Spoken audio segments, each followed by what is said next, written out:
বিসমিল্লাহিররহমানিররহিম। আসসালামু আলাইকুম viewers, welcome back to my channel.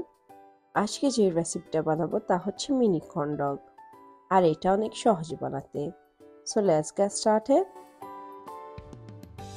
এখানে আমি 4টা সসেজ নিয়েছি, আর এটাকে আমি অল্প তেলে হালকা করে ফ্রাই করে নিয়েছি। আপনি আপনার পছন্দ অনুযায়ী যেই কোনো সসেজ ইউজ করতে পারেন। আর আমি এখানে একটা সসেজকে 3 পিস করে কেটেছি।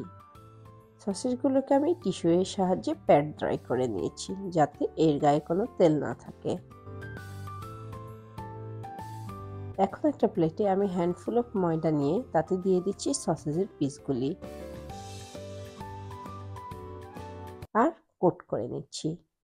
এতে করে সসেজগুলি ব্যাটারের মধ্যে ভালো করে স্টিক হবে। লাগছে কিছু টুথপিক। এখন আমি এক টুকরো করে সসেজ নিচ্ছি আর কাঠিগুলোতে গেঁথে নিচ্ছি, দেখতেই পাচ্ছেন। নাও একটা বলে আমি নিয়ে নিচ্ছি হাফ কাপ ময়দা, সুগার 1 টেবিল স্পুন, লবণ half teaspoon, baking powder 1/4 teaspoon, কালো গোলমরিচ 1/4 টিস্পুন, বেকিং সোডা 1 পিঞ্চ, দুধ 3/4 কাপ, আর একটা ডিম। কিন্তু ডিম আর মিল্ক আমি সব একসাথে দিব না, আস্তে আস্তে মেশাবো।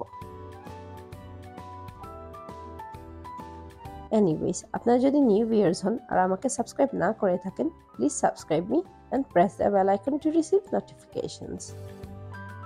আমি কিন্তু every Friday new video upload করি।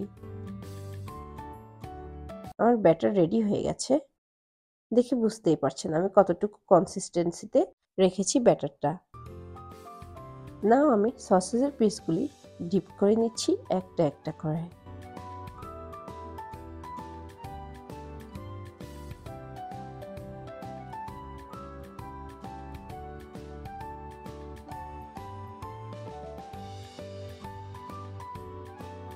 প্যানে আমি আগে থেকে অয়েল গরম করে নিয়েছি। এখন আমি ডিপ করা সসেজগুলি ফ্রাই করে নিচ্ছি। একটা একটা করে খুব সাবধানতার সাথে সসেজগুলি দিতে হবে, যেন একটার সাথে আরেকটা লেগে না যায়। আর এটাকে ফ্রাই করতে হবে যতক্ষণ না কর্ন ডগগুলি হালকা গোল্ডেন ব্রাউন হয়ে যাচ্ছে।